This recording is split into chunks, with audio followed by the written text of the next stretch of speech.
uno de los grupos representativos.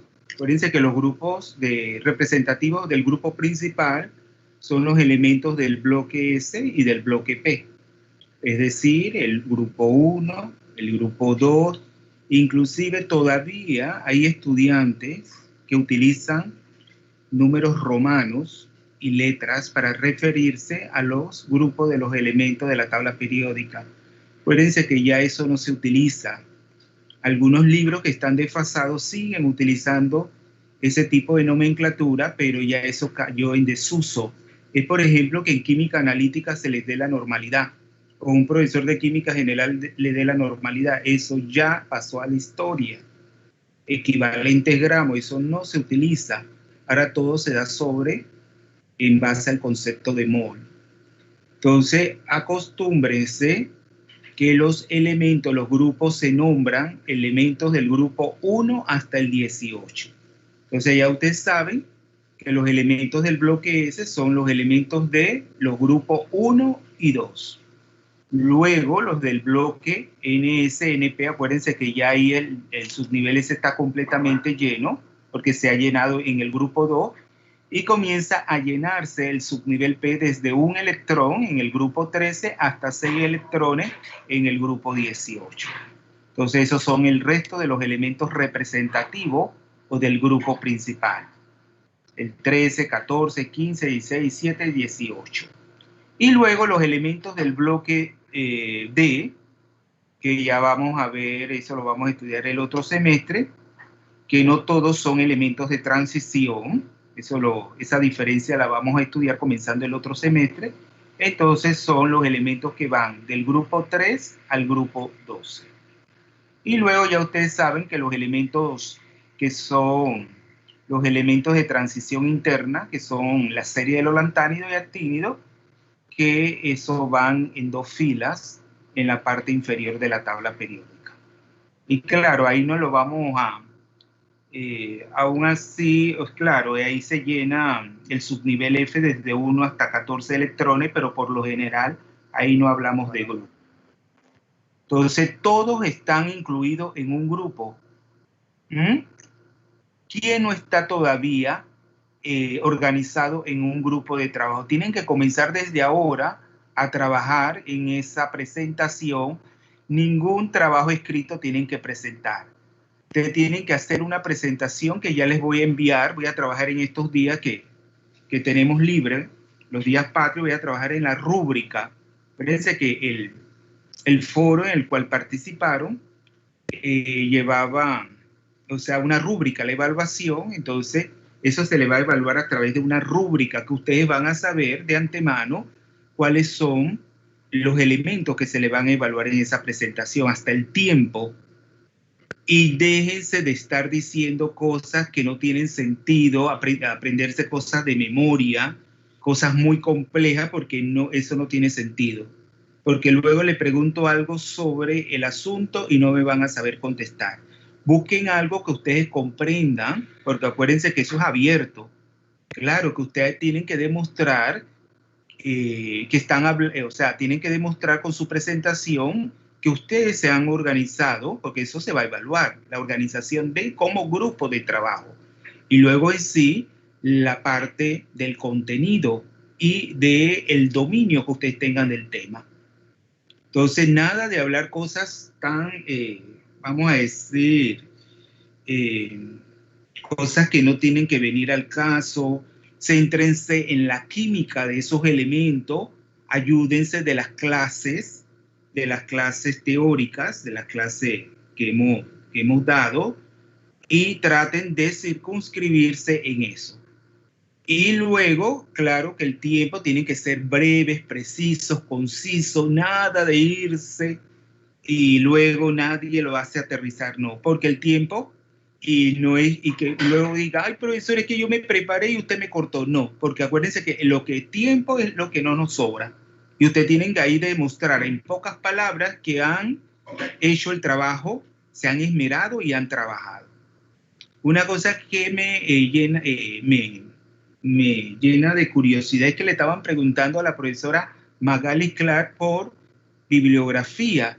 Pero si yo les mandé, le colgué en la plataforma de la Microsoft Teams el libro, el folleto, ¿qué más libro ustedes quieren, jóvenes? No leen, se demuestra cuando estoy dando la clase, que no leen ni las presentaciones. ¿Qué otro libro ustedes van a leer? Inclusive en la bibliografía yo les pongo los libros. No vengan después en la evaluación a decir que el profesor no les recomendó ningún, porque inclusive el folleto, que ese folleto me ha tomado tiempo. Entonces yo a veces no comprendo, me quieren dejar mal con la profesora Magali. Acuérdense que la profesora Magali Clark no es especialista en química inorgánica. Ella se maneja más en la química general. Nosotros la tenemos que asesorar y le tenemos que inclusive dar todo el material para que ella, porque ella no es especialista en química inorgánica. Entonces, yo, además del folleto, ustedes tienen ahí una serie de libros que ustedes pueden consultar. Consultar en la web o si tienen la facilidad de comprarlo, pero ¿qué más ustedes van de información? Porque se van a perder. Ustedes tienen que ceñirse a lo que estamos hablando aquí en el aula de clase. Y con su, vamos a decir, cuando yo estoy dando clase me doy cuenta que usted no lee. Entonces, ¿qué le querían decir a la profesora? Que el profesor, no sé, no le veo el sentido porque usted le estaban preguntando a la profesora por otro, cuando yo le he dado todas las facilidades de información. Entonces esa es la forma, por eso que yo a veces me pregunto, o sea, ¿por qué tanta maldad a veces y tanta... que tienen que ser consecuentes, ¿sabe? Pero no sé quién fue el que estuvo preguntando eso a la profesora. Entonces usted tiene que ceñirse a la información que se le está dando en ese folleto. Lean. Mira que ahora que vamos a discutir el examen, y que, bueno, lo vamos a discutir, pero no nos podemos quedar las 2 horas discutiendo, porque ya eso se presentó y se discutió detalladamente. Ningún profesor yo creo que ha tomado más tiempo en hacer parcial que yo. Bueno, la profesora Laila me estuvo comentando que ya no ha hecho. Pero de las materias que son fundamentales, yo creo que el que más tiempo ha tomado en explicar he sido yo. Entonces, los resultados no fueron favorables. Entonces, eso me demuestra que ustedes no están estudiando, no toman apunte, porque todo lo que se dijo ahí, yo lo dije, se lo dije. La forma del parcial no tiene sentido que yo le pregunte cosas directamente, cosas mecánicamente. Se lo dije, no voy a calificar la mecánica. Se le va a calificar se le va a evaluar, el examen va a ser de manera si ustedes han comprendido los temas. Eso no tiene sentido que yo, cuando en la pregunta del examen, una de los que me tenían que decir, oye, copiaron toda la tabla, yo no pregunté eso. Son pocos los que supieron contestar ahí. Eso me demuestra que no están estudiando. Y cuando le digo, están comprendiendo, y esto, hago pregunta. Esta tabla yo le expliqué pasito por pasito. Pasito para que no dijeran después que no se les explicó. Entonces ustedes tienen que ceñirse a lo que se les pregunta en el examen. No es que ustedes van a poner todo, no.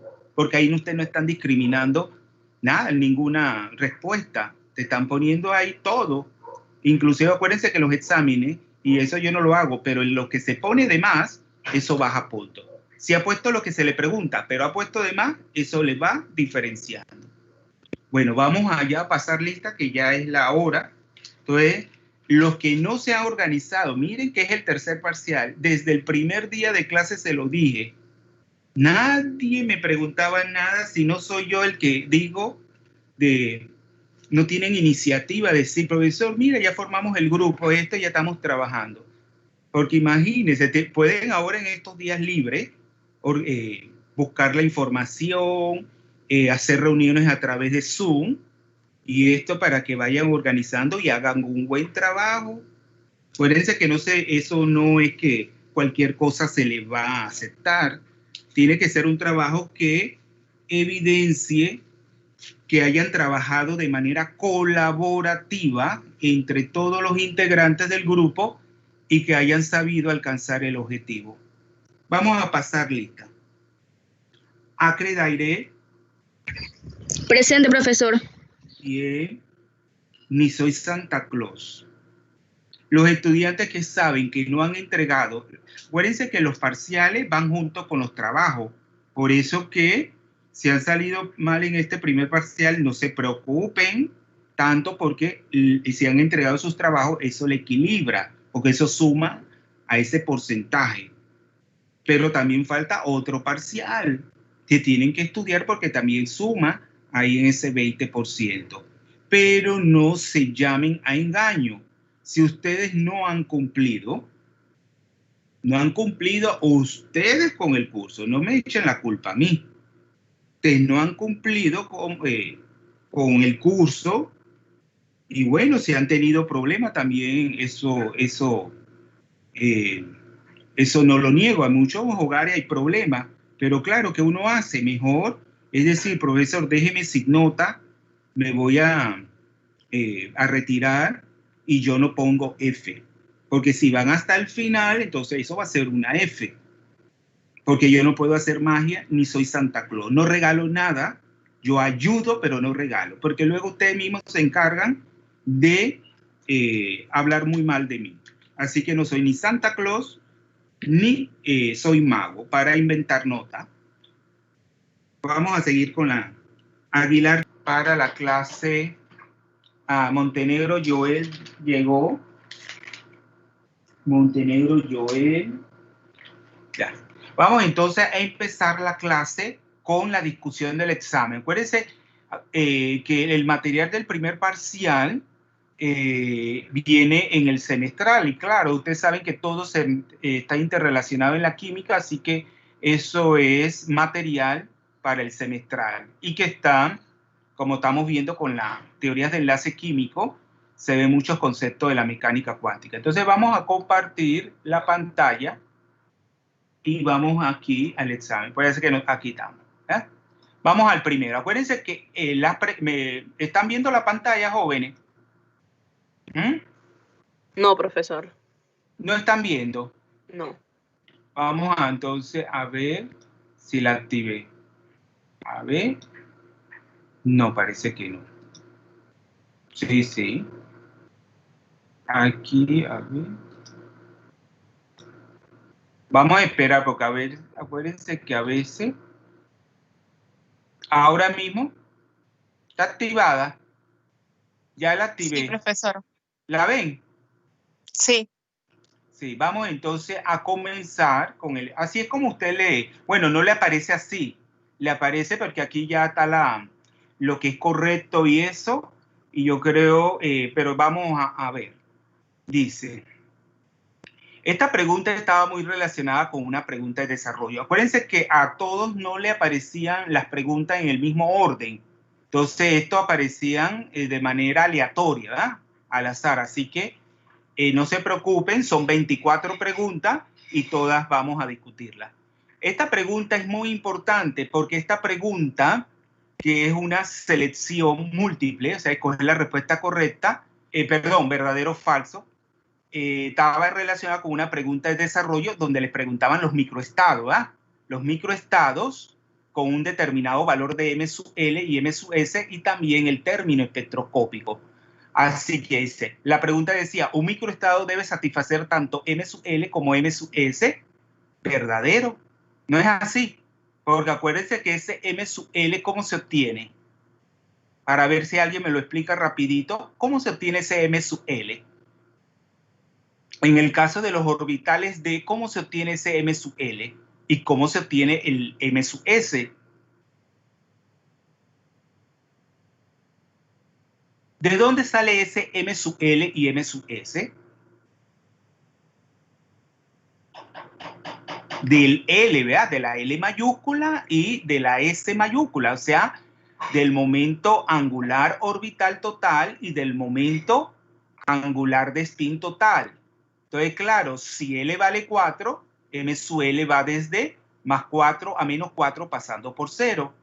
Y si S vale 1, entonces M sub S puede ser más 1, 0 y menos 1. ¿No es así? Entonces, claro, si yo le estoy colocando tenemos un determinado, o sea, le estoy pidiendo un microestado para un determinado valor de M sub L y M sub S, como lo vamos a ver ahora en el desarrollo, debe satisfacer ambas cosas.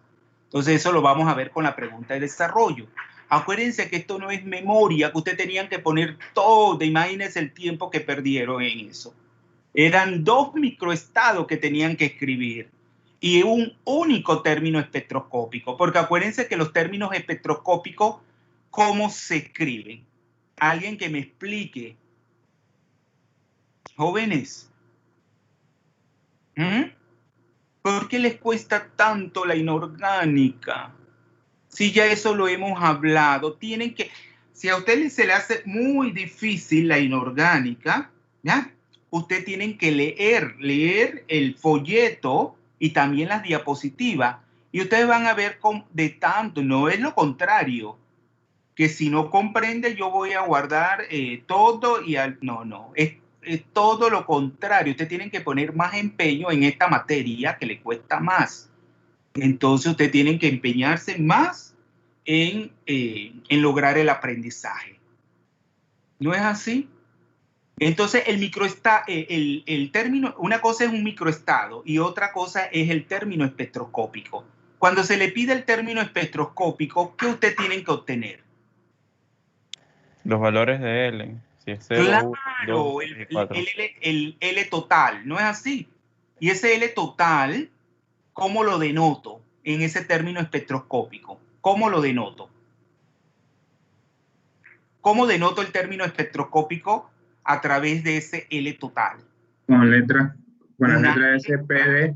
Claro, las letras, o sea, ese valor, si L vale 0, entonces se denota con una S mayúscula. Si L vale 1, una P mayúscula. Si L vale 2, una D mayúscula. Acuérdense que esto no lo pueden olvidar porque va a ser el pan de cada día el otro semestre. ¿Por qué ustedes creen que hemos dado esto? Porque al profesor le gusta molestar y no, es porque esto es material, la base para que ustedes comprendan la espectroscopía electrónica. Entonces no es que yo quiera darle cosas, porque algunos dicen inclusive que el profesor da cosas que no son contenido inorgánico, imagínense. Porque son, y algunos profesores que también, acuérdense que con la cizaña y la maldad también, porque así hay, siempre hay gente, oye, esto es química inorgánica, porque luego lo vamos a necesitar para las clases de espectroscopía electrónica. Entonces, con una letra. ¿Y qué más lleva, además de una letra, ese término espectroscópico? ¿Qué lleva? La multiplicidad. Claro, la multiplicidad de spin, ¿verdad? Que es la manera como, que nos dice una manera como esos spins interactúan en el espacio. Ahí ya me salió esto. Puede ser que siga. Entonces, claro, esto se inactiva y tengo que volver a poner la clave, la contraseña. Entonces, esa multiplicidad de spin, ¿a qué es igual? Denver, Medin. Denver, ¿qué está hablando? Sí, profesor. 2 por S más 1. Exacto. Ahí entonces ustedes tienen que tener el valor de la S, ¿verdad? Que es el momento angular de spin total, ¿verdad? Que puede ser 1, puede ser 0, o puede ser un medio, ¿verdad? Si el electrón está desaparecido. Entonces, ahí colocando el valor de S, entonces multiplicándolo por 2 y luego sumándolo con a 1. Entonces ya ustedes saben que pueden obtener diferentes. Ustedes han visto triplete y singulete, pero también puede ser un septuplete. Eso en espectroscopía electrónica, cuando estudiemos los diagramas de Tanabe-Sugano, van a ver que las multiplicidades pueden ser más elevadas. Entonces ahí la respuesta era verdadero, claro. Un microestado debe satisfacer tanto M sub L como M sub S. Vámonos al siguiente. Dice, número o números cuánticos responsable o responsable del momento angular orbital del electrón. ¿Cuál era la respuesta? El número cuántico secundario L. Acuérdense que ese es el único número cuántico responsable de, acuérdense que es la L, ¿verdad? La L, inclusive ya ustedes saben que la magnitud de ese momento angular orbital del electrón, ¿a qué es igual? ¿A qué es igual la magnitud? Acuérdense que es una cantidad vectorial, que tiene una magnitud, tiene un sentido y una dirección. Que cuando está cuantizado con respecto a la coordenada Z es cuando ahí se denota como M sub L. Acuérdense que es la orientación de ese momento angular con respecto al eje Z. Pero aquí se le preguntaba, número cuántico responsable del momento angular orbital del electrón. Entonces era el número cuántico secundario, también se le llama azimutal, o también número cuántico de momento angular orbital, que así es como se le debe conocer. Entonces la L, y la magnitud, acuérdense que es la raíz cuadrada de L por L más 1 por fuera del radical H sobre 2pi. Y esa H sobre 2pi, ¿cómo se denota? ¿Cómo se denota de manera simplificada la constante de Planck entre 2pi? ¿Cómo se denota? Como H barra, ¿verdad? Se pone igual la constante de Planck H y el palito de la H se le atraviesa una rayita horizontal. Entonces eso se le llama H barra, que denota la constante de Planck entre 2pi. Muy bien, vamos entonces a la siguiente. Dice, en la siguiente ecuación diferencial, que es una ecuación diferencial de segundo orden, ya eso lo habíamos explicado, el primer y el segundo término del miembro izquierdo equivale respectivamente a, ¿cuál es la respuesta? ¿Quién me lo explica? Es lo que yo les digo, no participan, no quieren decir nada. Entonces, ¿cómo ustedes van a aprender? Jóvenes, si eso lo explicamos y ahí se le está poniendo, ahí no se les pedía que ustedes escribiesen la ecuación diferencial de segundo orden. Acuérdense que eso es igual la energía por la función de onda. Entonces a usted no le quedó nada de la explicación, porque esto yo no les dije, lean el folleto o defiéndense con esto, lo expliqué. Y nada se les quedó. Entonces, ¿quién explica ese primero y segundo término del miembro izquierdo? ¿A qué equivale? Y ustedes tenían todos los apuntes. Eso estaba explicado en el folleto, en la presentación. Entonces, ¿a qué era igual? Profe, yo esa la tuve mala. Si vamos a seguir así, yo no voy a discutir ningún examen. Profe, yo esa la tuve mala en el parcial, pero después me puse a ver bien las ecuaciones y como la función de onda, la ecuación era el operador de energía por el hamiltoniano. El hamiltoniano igual a la energía cinética, y de nuevo seguí el hamiltoniano. Me di cuenta que había una ecuación aparte, que la energía cinética del hamiltoniano era menos h al cuadrado, que es uno de los miembros que está ahí que hacía relación a la energía cinética.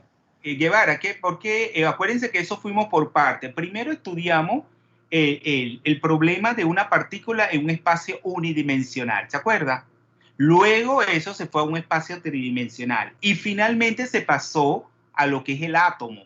Acuérdense que el átomo es un espacio tridimensional, pero además de una partícula como puede ser el electrón, que además de moverse, tener un movimiento y por lo tanto una energía cinética, si es un átomo, ¿qué va a tener además? Un núcleo con una carga positiva. Y por lo tanto que eso determina un núcleo con una carga positiva y un electrón.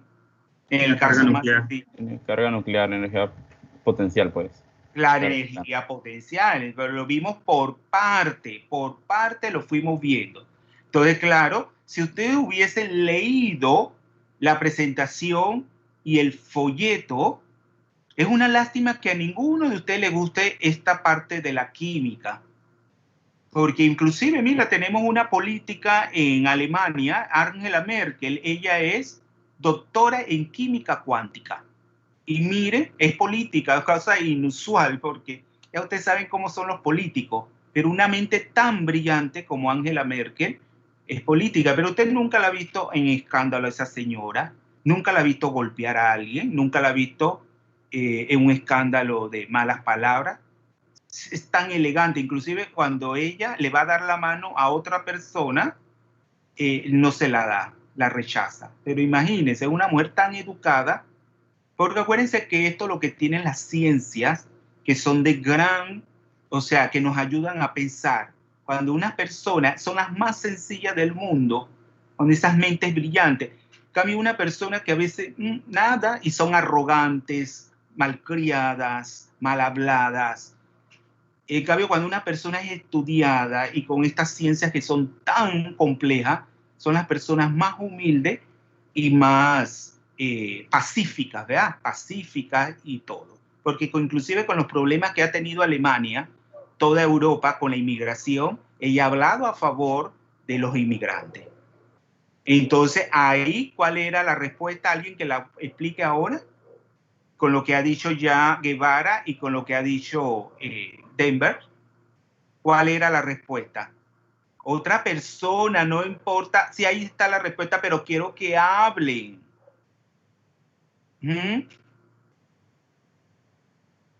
Si yo comienzo a decir todo, igual en el semestral van a cometer los mismos errores. Y yo les pregunto, ¿yo tendré la culpa? No. Si yo estoy explicando y le estoy para ver si comprende y nada. Entonces, ¿cuál es la respuesta? Jóvenes. La energía total, profesor. No, acuérdense que la energía total está en el miembro derecho. Yo le estoy preguntando, miren que estaba confundida, pero eso es bueno porque ya yo me estoy dando cuenta. Acuérdense que toda ecuación igualdad tiene un miembro derecho y un miembro izquierdo. ¿Por qué miembro yo le estoy preguntando? ¿Qué es el que tiene? Acuérdense que en el miembro derecho no hay dos términos, solamente hay un término, que es la energía por la función de onda. Entonces, yo le estoy preguntando por el miembro izquierdo. Entonces, el miembro izquierdo, ¿cuántos términos hay? 2. Bien, que eso es porque yo los voy ayudando. Si ustedes no hablan y no dicen, así mismo en el examen, se están confundidos y no. Pero si ustedes van preguntando, y esto, luego en el parcial es una gozada, ustedes salen bien. Todo viene como de forma espontánea, natural.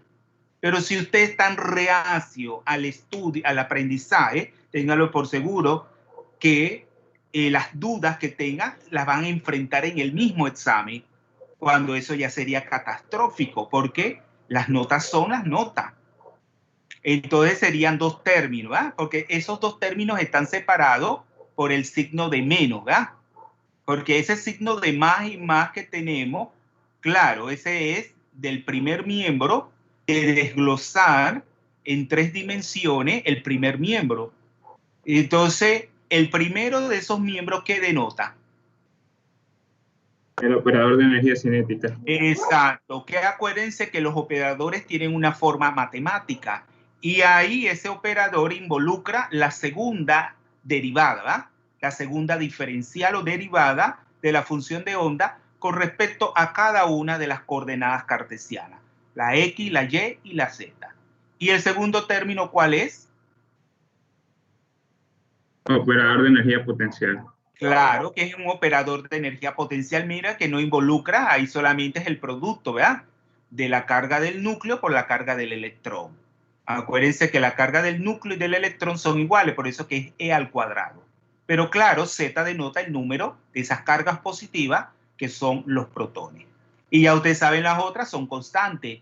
Y ese epsilon sub 0, ¿a qué es igual? ¿Se acuerdan?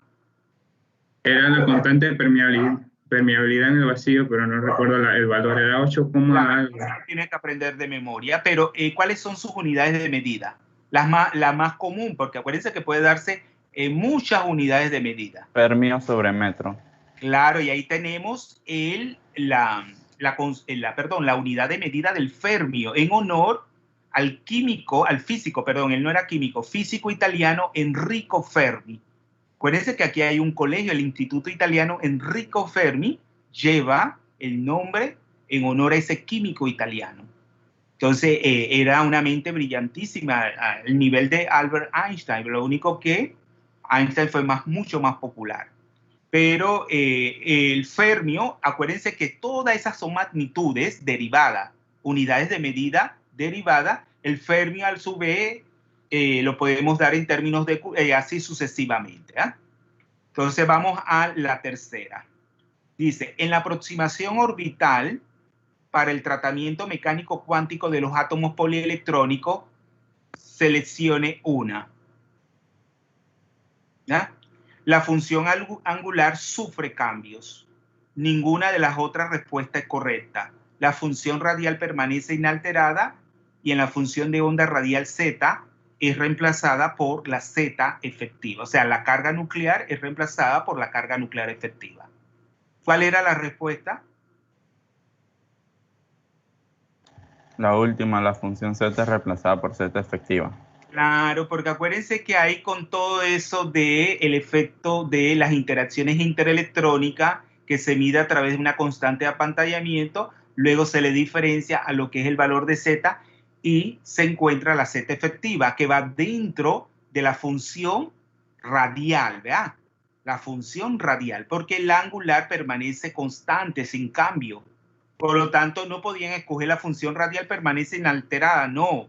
Porque la función radial, cuando se reemplaza la Z por la Z efectiva, cambia, ¿verdad? Cambia en algo que es sustituyendo esa carga por la carga nuclear efectiva. Entonces era la última. Bueno, eso le podía también aparecer en distinto orden. Por eso yo no podía poner y que ninguna de las anteriores respuestas es correcta, sino de las otras, porque eso no siempre iba al final. Como es en un examen de lápiz y papel, donde acabo de terminar mi curso de evaluación jóvenes y la profesora con excelencia, fíjense que todo esto se estudia hasta cómo evaluar. ¿Ustedes creen que ser profesor es fácil? El profesor con tantos títulos que tengo, todavía estoy tomando cursos de perfeccionamiento para ser mejor profesor. ¿Ustedes creen que esto es fácil, ser profesor? No. Entonces, entonces, claro, no podía poner, ¿verdad? No podía poner que ninguna de las anteriores respuestas es correcta, porque imagínense, si aparecía la segunda, solamente involucraba la primera. Para evaluar hay que utilizar la lógica. Hacer exámenes. Muy bien, vamos a la siguiente. Acuérdense que no nos podemos demorar tanto, pero yo siempre caigo porque yo siempre pienso en el bien de ustedes. Ustedes, los que son, que les gusta, o sea, ven el trabajo que uno hace. Bueno, la gente que no lo valora tendrá sus razones, pero no es justo. Dice, la condición de normalización está asociada a la función de onda. ¿Verdadero o falso? Falso. ¿A qué está asociada esa condición de normalización? Al cuadrado de la función. Al cuadrado de la función de onda. Claro, es el cuadrado. Y por eso que ustedes, muchos se equivocaron en la pregunta de desarrollo, porque no le estábamos preguntando, tenemos, según la mecánica cuántica, ¿a qué equivale? Tenemos un orbital. O sea, perdón, esa era la pregunta. No le estábamos, ustedes ahí ponían el cuadrado de la función de onda. O sea, solamente ustedes tenían que contestar desde el punto de vista de la mecánica cuántica, un orbital equivale a una función de onda. Eso era. Ya el cuadrado de la función de onda, matemáticamente, ¿qué es? Es una función de La distribución de probabilidad. Exacto, es una función de distribución de probabilidades. Si nos dice la región del espacio donde hay mayor probabilidad de encontrar el electrón. Pero acá nosotros le estábamos preguntando solamente por, claro, eso también denota un orbital. Pero el orbital, acuérdense que nosotros le dijimos, inclusive estaba textual en la presentación, para los químicos, una función de onda es un orbital. O sea, que nosotros cuando estamos hablando químicamente no decimos función de onda, sino hablamos de orbitales. Y esos orbitales están representados por una función de onda. Entonces era falso, ¿verdad? Porque no estábamos hablando del cuadrado. Aquí, viene la pregunta esta. Dice, ¿qué es un orbital atómico desde el punto de vista de la mecánica cuántica? ¿De dónde provienen los números cuánticos n, l y m sub l según la mecánica cuántica? Mira, le decían, sean concisos y precisos en su respuesta. Entonces, ¿qué es un orbital atómico? Una función de onda. Que proviene de resolver la ecuación de onda de Schrödinger. Pero luego sabemos que esa función de onda, a su vez, comprende dos partes. ¿Cuáles son esas dos partes que comprende esa función de onda total?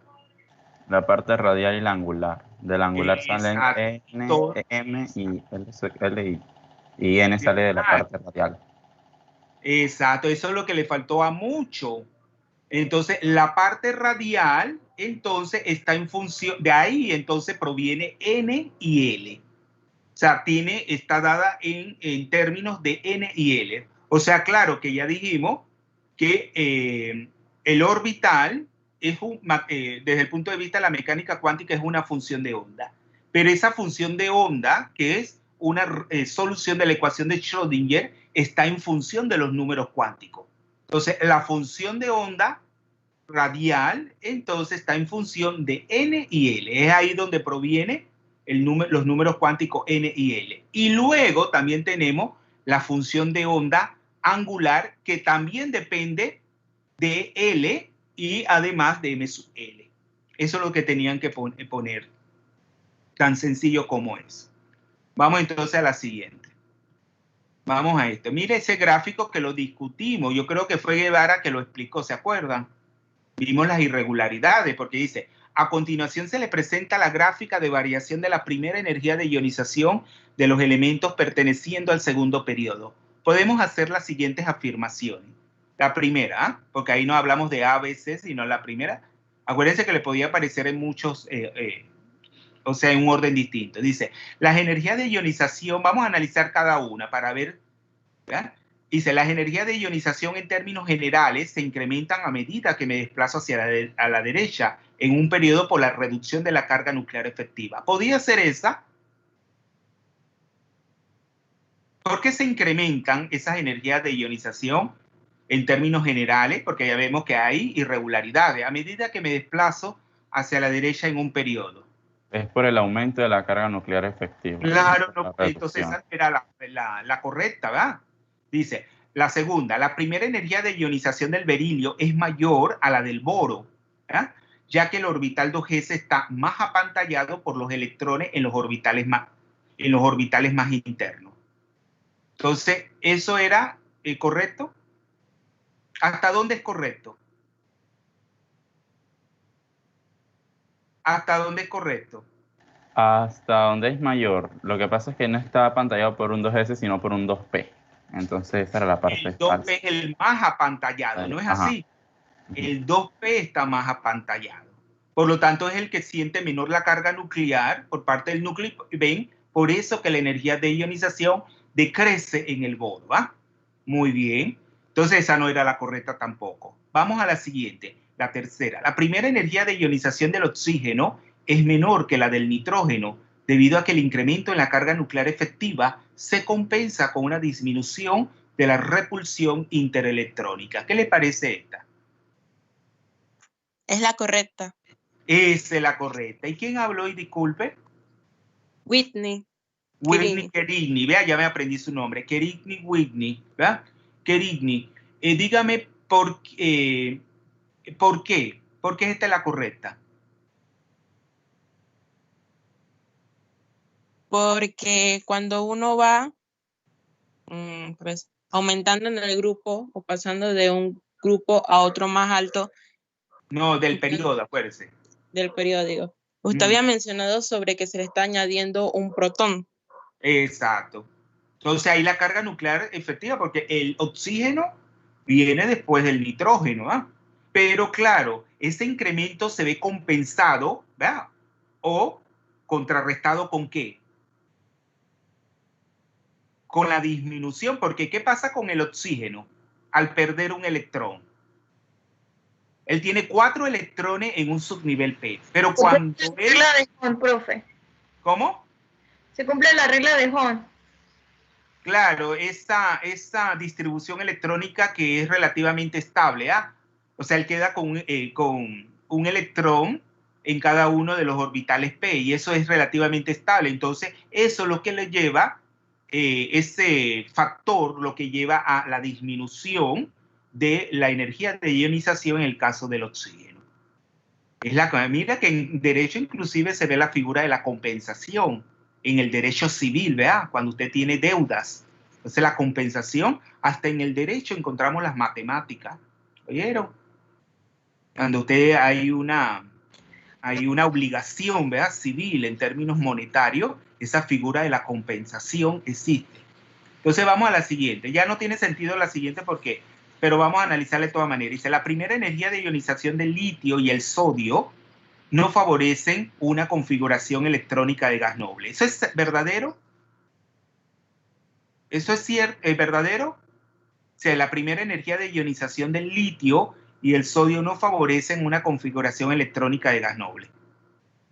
Es falso, sí favorece una. Claro, la favorecen, porque acuérdense que tanto el litio como el sodio son elementos del grupo 1, con un único electrón en el nivel de valencia, o sea, en el nivel de energía más externo. Al perder ese electrón, claro, que el litio no queda con la configuración del helio, ¿ah?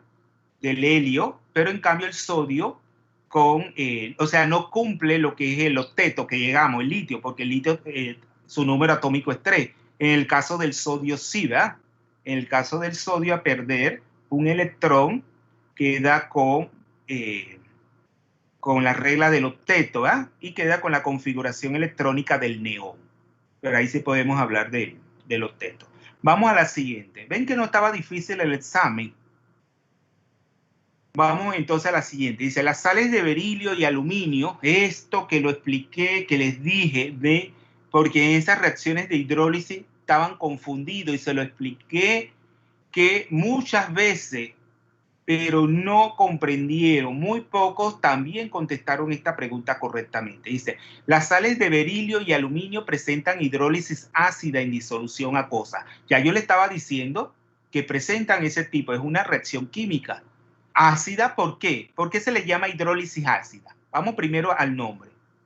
¿Por qué se le llama hidrólisis ácida? Porque producen hidronio. Porque libera protones. Exacto. Primero porque es una reacción con el agua. Porque el agua es una reacción que involucra el agua en el medio, ¿verdad? Un medio acuoso. Y ácida porque produce protones. Ya ustedes saben que los protones cuando están en un medio acuoso se unen con una molécula de agua y producen, tenemos lo que es, acuérdense que es como un compuesto de coordinación, como el ion amonio también, porque ¿qué tiene el amoníaco y el agua? Yo no sé por qué, es que desde química general, yo tengo tiempo que no doy química, yo di a la licenciatura en química una vez, la química general. Inclusive después más adelante me tocaron, bueno, yo me fui a Europa a hacer mi doctorado y luego me los topé a algunos, ¿ah? Pero ¿qué tiene el amoníaco y el agua? Que puede coordinar, tenemos protones.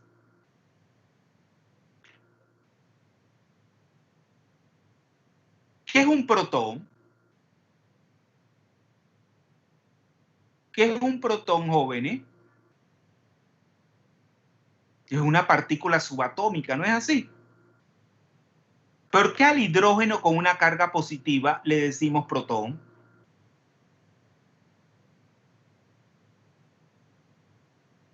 No, a veces le decimos iones hidrogenoides o también como sinónimo utilizamos la palabra protón, ¿verdad? ¿Pero por qué? Físicamente es un protón, ¿por qué? ¿Quién me lo explica? ¿Por qué el hidrógeno con una carga positiva es físicamente un protón? Porque no tiene electrones.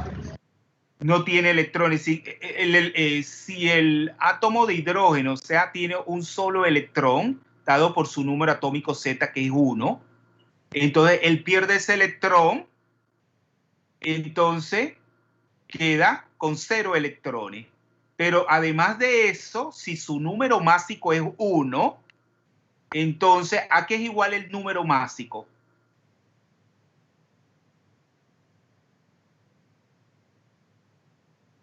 ¿A qué es igual el número másico? ¿A qué es igual el número másico A?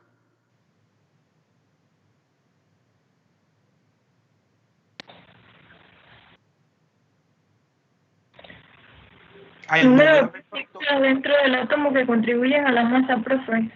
Claro, los protones y los neutrones, pero si el número atómico del hidrógeno Z es 1 y el número atómico denota el número de protones, si yo al número másico que es 1, acuérdense que también tenemos los isótopos, pero ahí el isótopo es el protio, ¿verdad? El hidrógeno con un número másico 1. Si usted le diferencia a 1, ¿cuánto queda? 0. 0 neutrones, no tiene neutrones tampoco. El electrón se ha ionizado, se ha disociado del átomo y también no tiene neutrones, por lo tanto es un protón. Entonces vamos a seguir. Este comportamiento en común que presenta el berilio y el aluminio, ¿a qué se debe? ¿Cuál sería el pH de estas disoluciones? ¿Cuál sería la respuesta?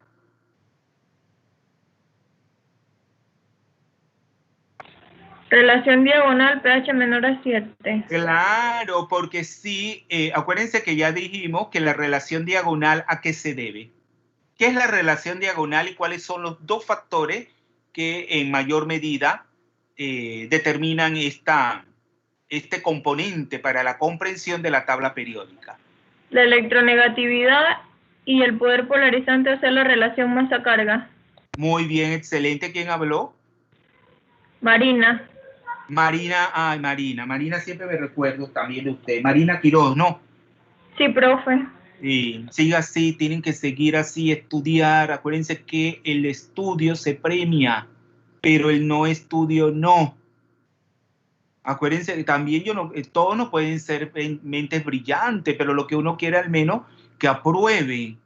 Porque tanto que se les machaca esto, que se les da, busquen también ayuda con compañeros, si ustedes se pueden reunir. Ahora que no estamos en esta ¿cómo le digo? De la cuarentena, ustedes pueden ir a la casa con las medidas de bioseguridad y reunirse. Busquen ayuda con otro compañero, pero busquen ayuda antes de que el semestre sea tarde, porque están perdiendo un semestre que se queden en una materia solamente un curso es tiempo que no recuperan. Claro, pueden volver a dar el curso, pero ¿por qué? Si pueden a la primera pasarlo. Entonces, claro, si está dando protones en ese medio acuoso, que ya ustedes saben que se coordina una molécula de agua, porque si es un protón, él no tiene electrones, ¿no es así? Entonces, él se coordina una molécula de agua a través de un par de electrones no compartidos, formando lo que es el ion hidronio, H3O+. Ahí hay un enlace covalente entre el protón y el agua a través del par de electrones no compartidos del oxígeno. Entonces, lo mismo pasa con el ion amonio. ¿Se acuerdan del ion amonio? ¿De dónde viene el ion amonio? ¿Cuál es la fórmula del ion amonio? ¿Cuál es la fórmula del ion amonio? Jóvenes. NH4+. NH4+. Y no pasa lo mismo, es la molécula de amoníaco a la cual se le coordina un protón, igual que en el caso del ion hidronio. Es la misma, por analogía lo mismo. NH3, pero claro, el nitrógeno también ya no tiene dos pares de electrones no compartidos como en el caso del oxígeno en el agua, sino un solo par, el nitrógeno, que lo puede utilizar para coordinarse a un protón y dar como resultado el ion amonio.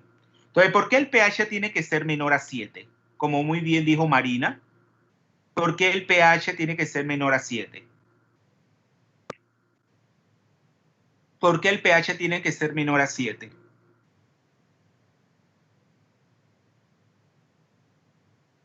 ¿Qué mide el pH? ¿Quién me explica el concepto del pH? Que eso va a ser el pan de cada día, ya será el otro semestre porque no ha habido tiempo para avanzar hasta allá. Imagínense. Ese es un capítulo extensísimo. Entonces, ¿el pH qué mide? ¿Qué mide el pH? Matemáticamente. La concentración de iones hidrógeno. ¿Cómo? La concentración de iones hidrógeno. Claro, de hidrogenoide, ¿verdad? O de hidronio. Entonces, matemáticamente, el pH representa una escala logarítmica, ¿no es así? Porque ya ustedes saben que la P es como un operador, igual que veíamos el concepto de operador en mecánica cuántica. Entonces, pero es un operador aritmético, como también existen en la mecánica cuántica los operadores que no involucran ni derivadas ni integrales, sino solamente operaciones aritméticas. Entonces, la P representa el menos logaritmo, ¿verdad? Menos. Siempre que ustedes vean la P, ya sea la PK sub A, la PK sub B, el pH, eso representa un operador aritmético que es igual a menos logaritmo, ¿va? O sea, menos logaritmo, los logaritmos de base 10, ¿va? Entonces, claro, si esa reacción de hidrólisis ácida da iones hidrogenoides o protones o iones hidróneos en disolución, claro, si él no está midiendo ese pH, la concentración de iones hidróneo o hidrogenoides o de protones, entonces el pH tiene que ser menor a 7, porque ya ustedes saben que un pH menor a 7 marca un pH ácido, que la misma denominación se lo está diciendo, hidrólisis ácida. Si el pH es igual a 7, entonces se considera un medio neutro, y si es mayor a 7, entonces es básico. Entonces no se confundan ahí. Claro, para que sea un pH menor a 7, la concentración de ion hidrogenoide tiene que ser menor o mayor a 1,0 por 10 a la menos 7. Mayor o menor.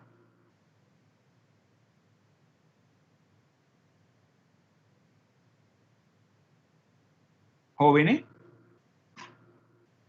todos esos ejercicios se hacen en química general para que ustedes vayan desarrollando esas estructuras cognitivas, tanto químicas como matemáticas. Acuérdense que una cosa es el pH, que es una escala logarítmica, ¿eh? Y otra cosa es dar una concentración en términos de potencia, ¿eh? Con una exponencial, ¿verdad?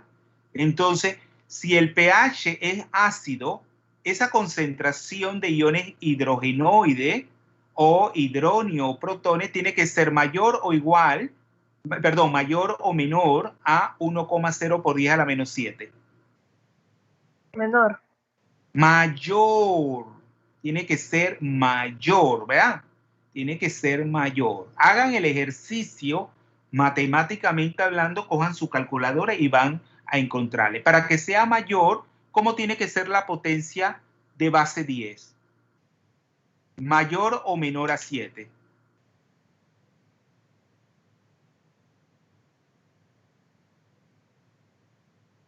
Tiene que ser menor, pero acuérdense que ese es una potencia negativa. Por lo tanto, claro, es que están un poquito con las matemáticas, un poquito. ¿Ya ustedes pasaron las matemáticas? ¿Mm? ¿Jóvenes? Sí, profe. Sí, pero tienen que hacer el ejercicio matemático. Acuérdense que la matemática es el pan de cada día en la química y en todo lo que hacemos. Usted cuando están pagando algo, usted no aplica la matemática. Inclusive para sacar el 7%, el ITBMS, el impuesto de transferencia de bienes muebles. No hacen el ITBMS, es lo que significa impuesto de transferencia de bienes muebles. Entonces uno tiene el 7%, multiplicarlo, ¿verdad?, por lo que cuesta el artículo y es sumar. Estamos constantemente utilizando la matemática. Entonces esa era la respuesta, ¿eh? Relación diagonal pH menor a 7. Vamos a la siguiente. La penetración de los orbitales está determinada por la función radial del orbital, por la función de distribución de probabilidades, ninguna de las otras respuestas es correcta, o por el número de máximos que presenta la función de distribución radial. ¿Cuál era la respuesta? El número de máximos que posee el orbital. Claro. ¿Cuántas veces lo dije? ¿No se acuerdan? Muchas veces, ¿verdad? Muchas veces lo dije. Que es la función de distribución radial, ¿se acuerdan? Esa que es 4πr al cuadrado por la función de onda al cuadrado. Cuando eso se representa gráficamente, mientras mayor sea el número de máximo. Vamos a hacer el repaso. Para un orbital S, este número de máximo está representado ¿por qué? Para una función de onda S, un orbital atómico de tipo S. Todo esto tienen que acordarse, por eso que estoy haciendo el ejercicio para que no cometan los mismos errores en el semestral. Entonces, porque en el semestral le puedo preguntar hacer la pregunta de esta forma. Si si nos ceñimos a un orbital atómico de tipo S o una función de onda tipo S, el número de máximo, ¿qué es lo que no va a dar ese número de máximo? Va a ser igual al número del nivel de energía principal. Claro, el número cuántico principal, ¿verdad? Si estamos hablando de un orbital o una función de onda 1S, entonces es 1, ¿verdad? O si es un 2S, 2, si es 3S, 3. Pero en cambio para un orbital P o una función de onda P, ¿está dado por el valor de n, el número de máximo? No, n-1. N-1. Ven que tienen que estar así. Todo eso vayan anotándolo en una, todo para el momento del parcial, ya el semestral, ustedes estén todo organizado, planificado, sus mentes. Muy bien. Vamos a la siguiente. Miren que aquí se le preguntaba por el gráfico que ya acabamos, y inclusive la figura tenía ahí la leyenda, ¿verdad? La leyenda, dice, seleccione una. Dice, la función de onda, ahí se representa, ¿quién me explica qué es lo que está representado ahí? Que lo dice la leyenda. ¿Quién me lo explica? ¿Quién me lo explica, jóvenes? ¿Qué se representa gráficamente en esa figura? ¿Qué se representa gráficamente? El área del orbital. No el área, se representan la función de onda, sí, luego la función de onda elevada al cuadrado, o sea, se representa la función de onda, la función de distribución de probabilidades, que es la función de onda al cuadrado, y la función de distribución radial, que es la 4πr cuadrado por la función de onda al cuadrado. Entonces, la que está en línea continua es la función de onda. La que está con línea discontinua es la función de onda al cuadrado. Y la que está con la línea y el punto es la función de distribución radial. Entonces, vamos a las preguntas. Dice, seleccione una. La función de onda y la función de distribución de probabilidades del orbital 1s, porque es de un orbital 1s, alcanza un máximo en el núcleo. Vean la gráfica, que esto no es adivinanza. ¿Eso es correcto, sí o no? ¿Es correcto? Dice, la función de onda y la función de distribución de probabilidades del orbital 1s alcanza un máximo en el núcleo. Acuérdense que la función de distribución de probabilidades es la función de onda al cuadrado. Claro que sí, esa es cierta, porque ven que alcanza el máximo en el núcleo, o sea, cuando la distancia que está dada en términos de radios de Bohr es 0, y luego va decayendo exponencialmente hasta tocar asintóticamente el eje de las X, o sea, R, ¿verdad? Entonces ahí va decreciendo. Entonces esa era la correcta. Porque dice la segunda, la función de distribución de probabilidades se anula en el origen. Se anula quiere decir que se hace 0. ¿Ustedes ven que ella se hace 0? ¿Jóvenes? No. No, ella no se hace 0. Ella está entre 0,2 y 0,3. Yo creo que más o menos 0,28, ¿va? O sea que ella no tiene el valor de 0. Dice, ninguna de las otras respuestas es correcta. No, porque teníamos que la primera sí era.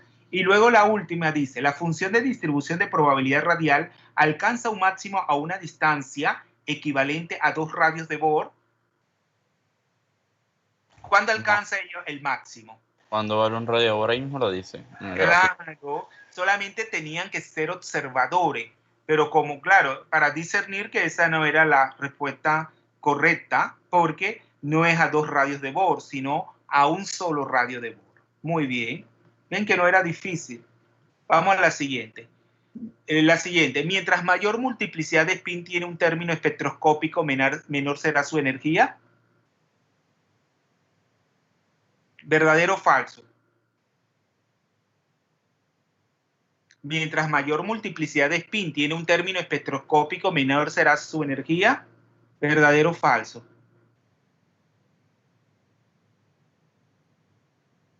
Acuérdense que la energía de los términos espectroscópicos, acuérdense de las reglas de Ohm, está determinado por la multiplicidad de spin que es el producto de 2, o sea, cuando uno tiene el 2s más 1 y por el valor de L. En primer lugar está determinado por la multiplicidad de spin, pero es todo lo contrario.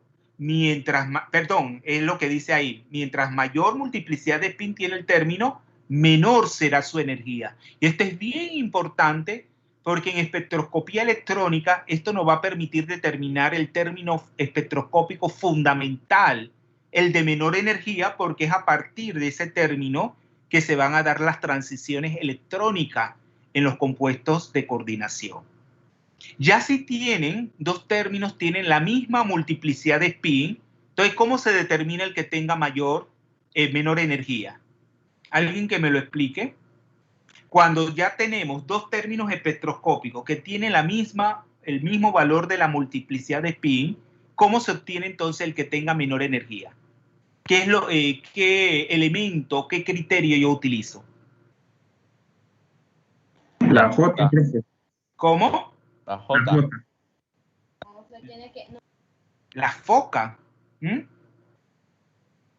J. La J no. El valor de L. Acuérdense que entonces en ese caso, mientras mayor es el valor de L, o sea, porque L, acuérdense que denota también el espacio, ¿ya? El espacio en el cual están los electrones. Y a un mayor espacio, un mayor valor de L, el espacio va a ser más grande. Por lo tanto, eso ayuda a estabilizar el término espectroscópico. Por lo tanto, ahí sería el que presenta el mayor valor de L, entonces será el de menor energía. Por lo tanto, si yo tengo un 3F y un 3D, ¿cuál sería el de menor energía? ¿El 3F o el 3D? De esos dos términos espectroscópicos, ¿cuál sería el de menor energía? ¿El 3F o el 3D? El 3F. Claro, el 3F, porque ya los dos tienen la misma multiplicidad de spin. Por lo tanto, no puedo utilizar ese criterio para determinar cuál de los dos términos espectroscópicos tiene la menor energía. Ya entonces me iría al valor de L. ¿Y cuánto vale L para un término F? 3. 3, ¿verdad? ¿Y para un D? 2. 2. Muy bien. Vamos entonces, esta es una pregunta. Dice, explique la reacción de hidrólisis ácida en las sales de aluminio y berilio. ¿Existe alguna diferencia? Si hay, explíquela. Nota, escriba las ecuaciones químicas correspondientes. Bueno, ¿qué es la reacción de hidrólisis ácida en las sales de aluminio y berilio? Ya lo habíamos dicho.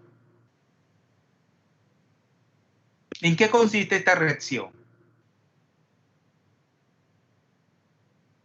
Acuérdense que en las sales de aluminio y berilio yo tengo el catión, que es el aluminio, o sea, Al con 3 cargas positivas, o el berilio con 2 cargas positivas. Vamos a tomar como ejemplo el sulfato, ¿ah? Están unidas al anión poliatómico sulfato. Entonces, el aluminio y el berilio, o sea, cuando yo disuelvo la sal en agua, ese ion aluminio y ese ion berilio se va a coordinar a un número determinado de moléculas de agua, que en el caso del aluminio se coordina a 6, ahí está la diferencia, que es en el número de moléculas coordinadas. En el caso del aluminio se coordina a 6 moléculas de agua y en el caso del berilio a 4. Entonces, ¿qué pasa al cabo del tiempo? Eso no va a tomar mucho tiempo. Las moléculas de agua que están coordinadas van, de esas moléculas de agua coordinadas, acuérdense que ahí hay 2 hidrógenos por molécula de agua unidas al oxígeno, porque las moléculas de agua se coordinan al ion metálico a través del oxígeno, del par de electrones. Entonces, al cabo del tiempo, ese hidrógeno, un hidrógeno por molécula de agua, se va a disociar. Y claro, al disociarse, entonces queda como ion hidróxido. O sea, de ser una molécula de agua coordinada, queda como, porque acuérdense que el hidrógeno sale como un protón sin carga. Entonces, el par de electrones, entonces forma la carga negativa del ion hidróxido. Entonces, eso se va a dar sucesivamente. Ya ustedes saben, claro, cuando se disocian 3 mol de protones o 3 mol de iones hidrogenoides. Entonces ya ustedes saben que al estar 3 iones hidróxido coordinados al ion aluminio, eso no es soluble, eso es un precipitado, ¿ah? Porque es el hidróxido de aluminio. Y lo mismo ocurre para el berilio, pero en el caso del berilio sería 4 moléculas de agua coordinada. Igual puede darse el caso de que el hidrógeno de cada molécula, un hidrógeno de cada molécula de agua se disocie, ¿verdad? Y de iones hidrogenoides. Claro que en este caso ya con 2 mol ya queda convertido en el hidróxido de berilio, que es un sólido. Por lo tanto, solamente ustedes pondrían el primer proceso de disociación de un protón. Y eso lo escribían con una ecuación química. Claro, si ustedes escriben el aluminio con 3 cargas positivas y se coordina 6 moléculas de agua, ¿cuál es la carga de toda la especie química? Si usted tiene el ion aluminio con 3 cargas positivas y se coordina 6 moléculas de agua, ¿cuál es la carga del aluminio? De la especie. O sea, el aluminio, yo no sé si aquí, espérense, voy a poner aquí.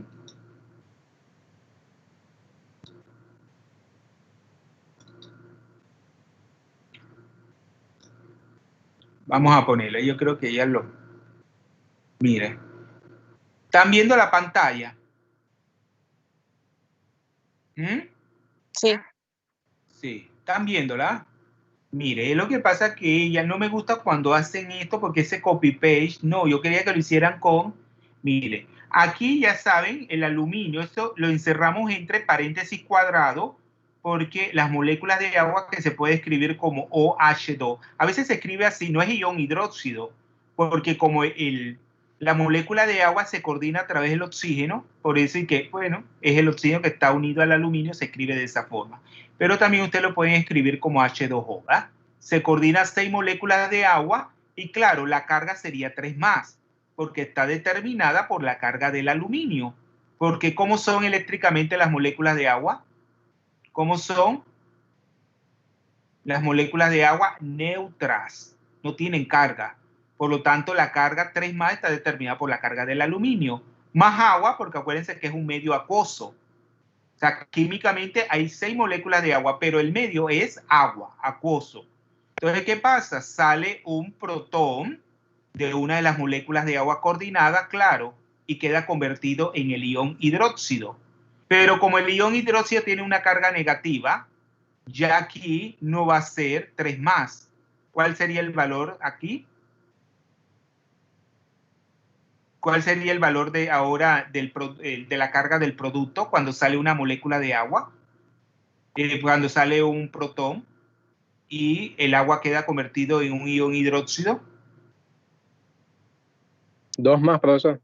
2 más, exactamente, porque 3 más y una carga negativa del ion hidróxido, esto va a ser pan de cada día el otro semestre.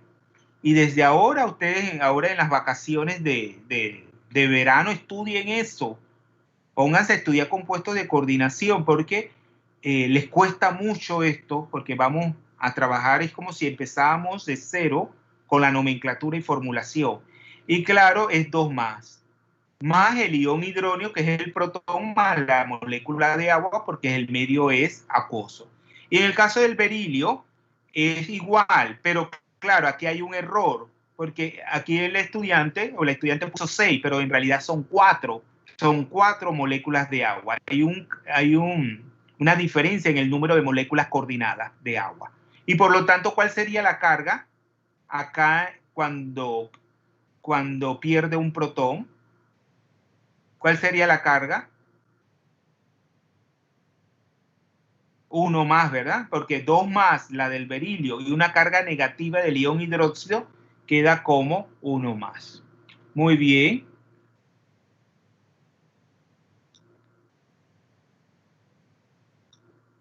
Vamos entonces.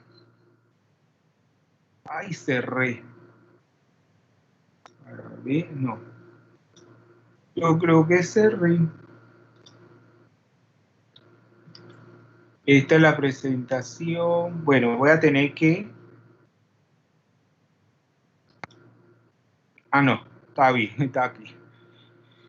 Vamos, ya entonces eso era lo que tenían que hacer en esa pregunta, pero de manera breve, no tenían que ser tan... Eso se podía exprimir. Vamos a esta.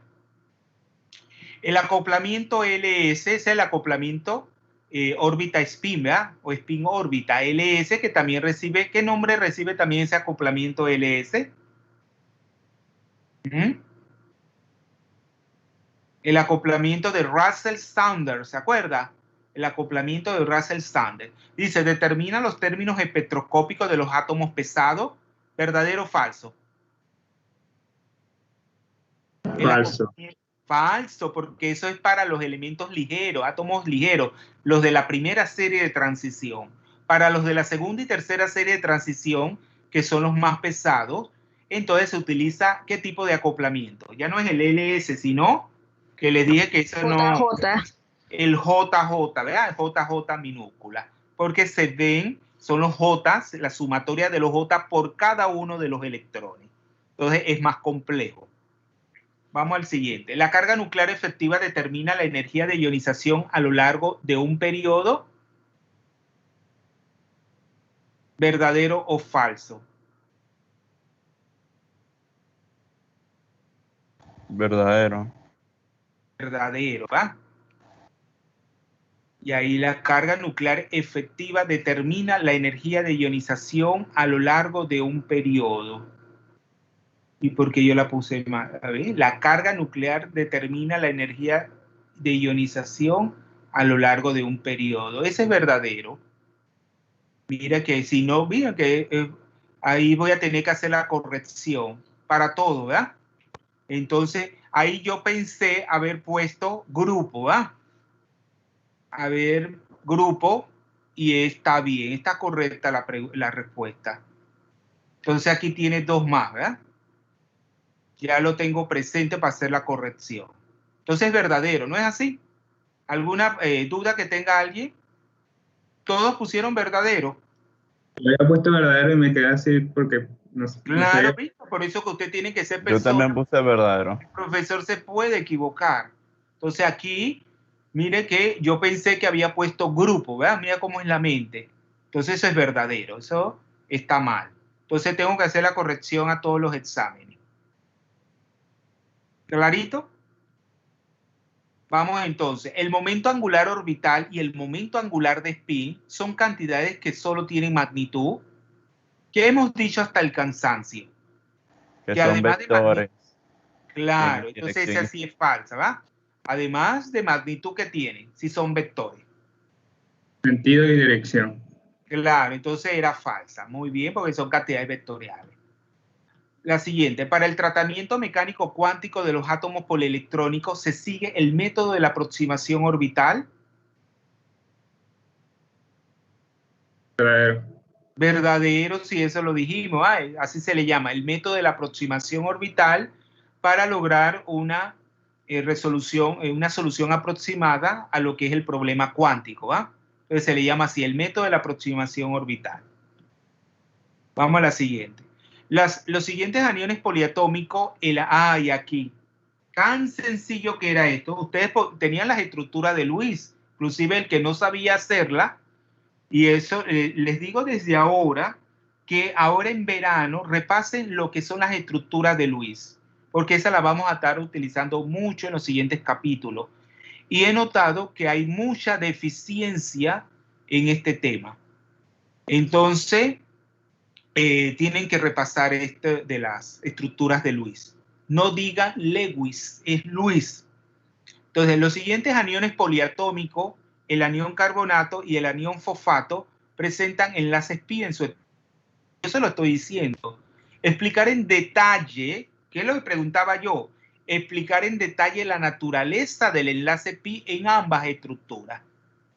Entonces, ¿cuál en el caso del carbonato, quién me lo explica? Esa naturaleza del enlace pi.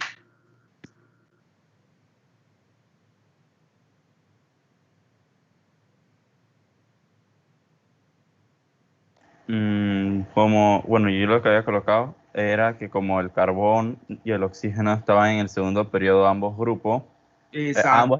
ambos elementos, entonces la naturaleza del enlace venía de electrones compartidos por parte del carbono como del oxígeno, o sea, ninguno tenía orbitales D y por lo tanto era pepi. En Exacto. cambio, en el Entonces, algo que le voy a adicionar ahí, tenía que decir, sí, es un enlace covalente, ¿verdad? Perdón, sí, un enlace covalente de naturaleza pi, pero en el caso de cada átomo aportaba un electrón en un electrón desapareado en un orbital p.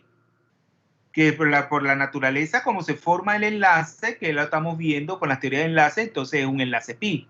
Pero ahí nada, casi ninguno me dijo eso, que cada orbital p, uno por parte del oxígeno y otro por parte del carbono, aporta un electrón al enlace. Muy bien, y ahora en el caso del fosfato. Entonces, en el fosfato, como el fósforo está en el tercer periodo y tiene o sufre el principio de singularidad, como tiene orbitales D disponibles, la naturaleza en el enlace pi viene de dos pares de electrones del oxígeno y el fósforo aporta el orbital y es pp y es coordinado. Exacto, ven que allá la naturaleza es un enlace pi, pero en este caso el fósforo es el que aporta el par de electrones, perdón, el orbital vacío, ¿ah? Y el par de electrones, ¿ah? Los dos electrones son aportados por el oxígeno.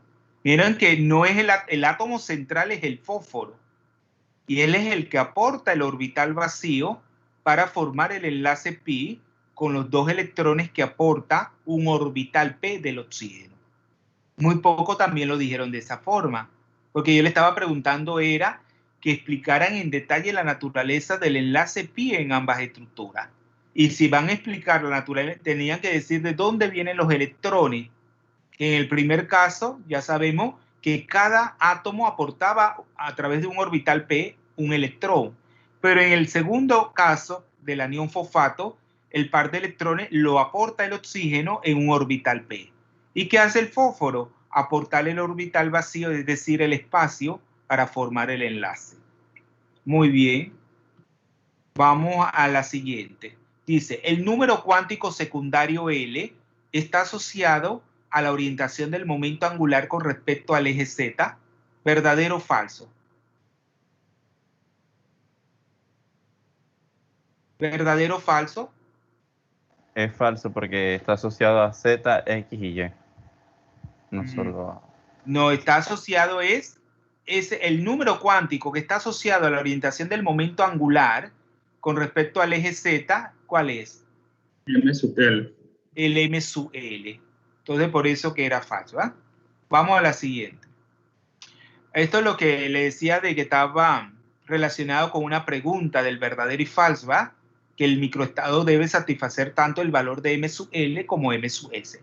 Entonces, claro, aquí le estamos preguntando, para dos electrones en un subnivel D, con un, ahí puse dos veces con, ¿verdad? La preposición, con M sub L igual a más 4 y M sub S igual a 0 y el otro, ¿verdad?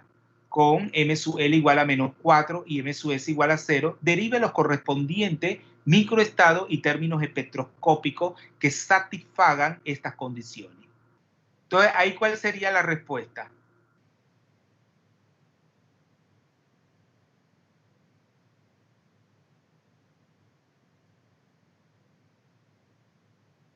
Si tengo que M sub L vale más 4, los dos electrones tienen que estar forzosamente en el mismo orbital, ¿verdad?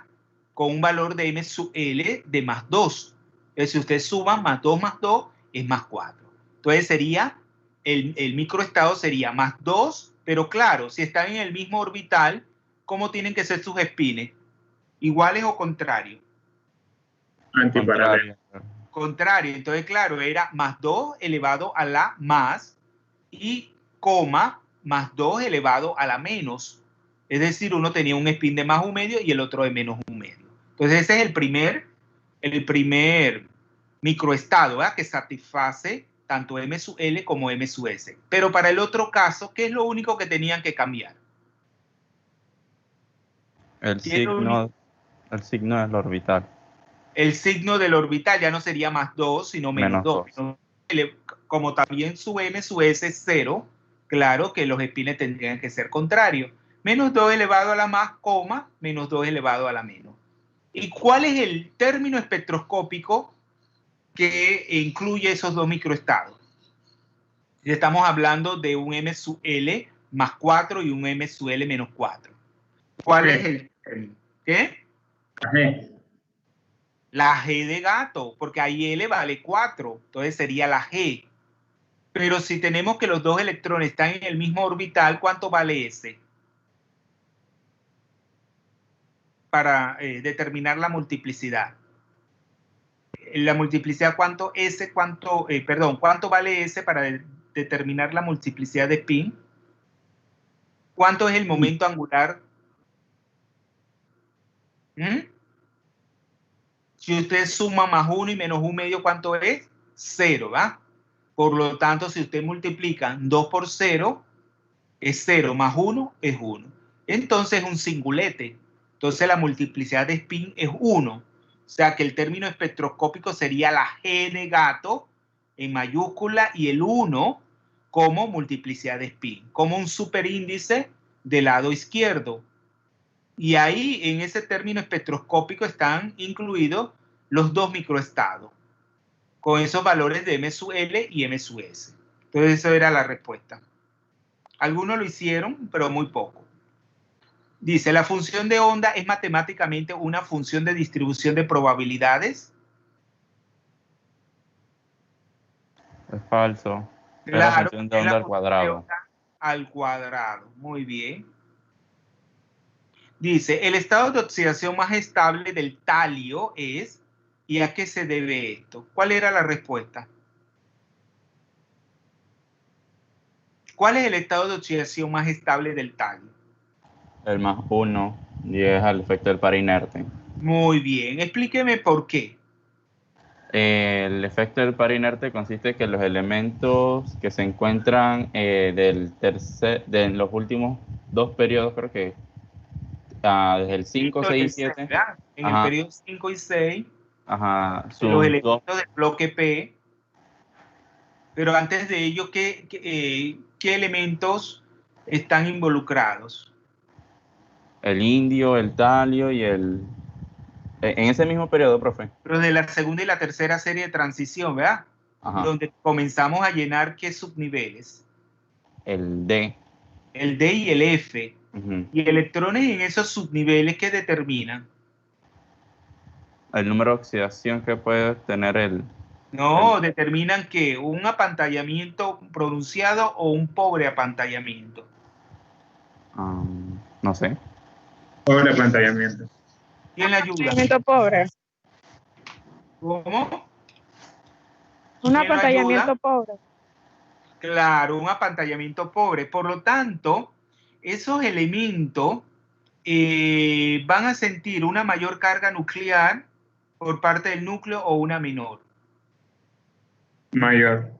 Una mayor. Entonces eso hace que los dos electrones del subnivel S estén más retenidos, con mayor fuerza, sea más inerte, porque no los puede perder tan fácilmente, porque al ser mayor la carga nuclear que la que se debería tener, porque claro, cuando decimos que a medida que avanzamos en un grupo, el radio es mayor y la energía de ionización sería menor, pero en este caso, por esa contracción lantánea, porque eso se da después del lantano, que se comienza a llenar el subnivel F, entonces por eso se llama contracción lantánido.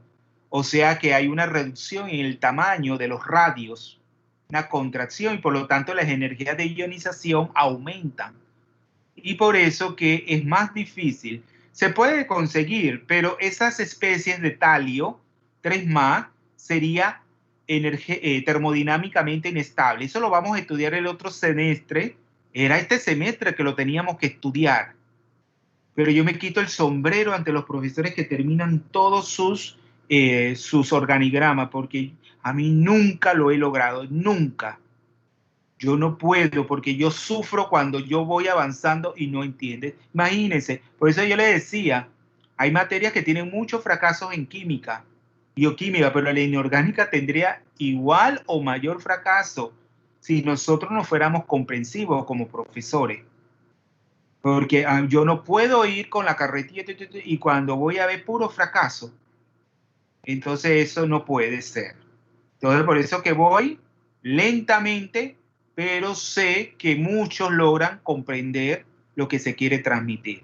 Entonces, claro, se puede formar en un medio de reacción el talio 3+, pero sería es muy inestable termodinámicamente y eso sería un agente oxidante fuerte. Claro que si es un agente oxidante fuerte, él tendría a reducirse a talio 1+.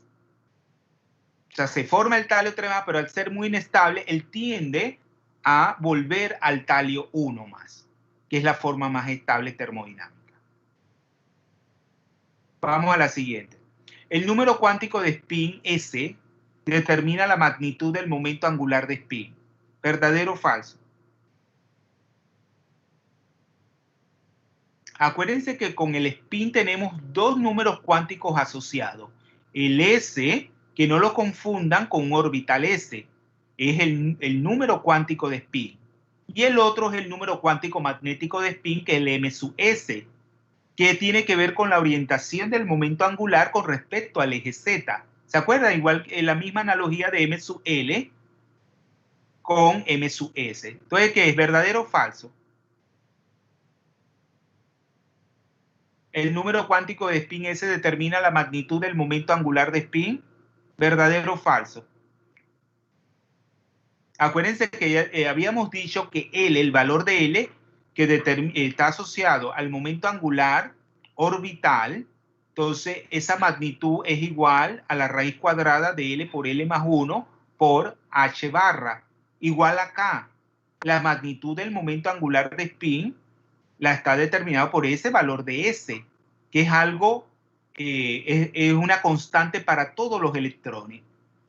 Todos los electrones tienen un número cuántico de spin igual a 1/2.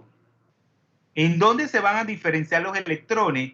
Cuando tienen un valor de más 1/2 o menos 1/2, que es cuando se le aplica un campo magnético externo. Entonces ellos van a tender a orientarse, ¿ya?, en el mismo, o sea, van a acoplarse con ese momento magnético externo, de manera que se estabilizan o se desestabilizan con respecto a su orientación, con respecto al eje Z.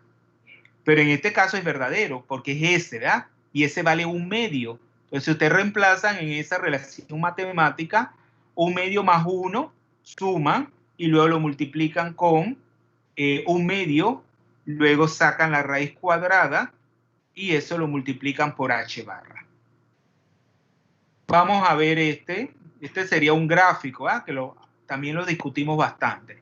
Dice, de acuerdo al diagrama de niveles de energía que se le presenta para los distintos niveles de energía del electrón en un átomo de hidrógeno y en un ion átomo de helio, seleccione una. Ay, aquí no le quité las letras, mira aquí. Dice, A, las energías de los niveles del electrón son más negativas para el átomo ion de helio, más. ¿Esa era la verdad, la correcta? ¿Jóvenes? Sí. Claro, porque esas son más negativas, lo ven en el gráfico que cuando Z para el helio es 2, ¿verdad? Y para el hidrógeno es 1. O sea, esa especie de helio tiene un electrón, pero su número atómico es 2. Ven que para el nivel de energía 1 está por ahí abajo entre -60 y -50. En cambio, para el nivel de energía 1 del hidrógeno está entre -20 y 10. Y ya para el segundo nivel de energía, vemos si está casi a la par del primer nivel de energía del hidrógeno. O sea, era esa la respuesta. ¿Por qué no podía ser la segunda? Donde dice, la energía de ionización del electrón es mayor para el átomo de helio. ¿Dónde cuesta más perder el electrón? ¿En el caso del átomo ion de helio más o en el caso del hidrógeno? ¿Dónde es la energía de ionización mayor? ¿Para el átomo de hidrógeno o para el ion átomo de helio más? ¿Dónde la energía es mayor? ¿Dónde cuesta más ionizar el electrón? ¿Dónde cuesta más? En el helio.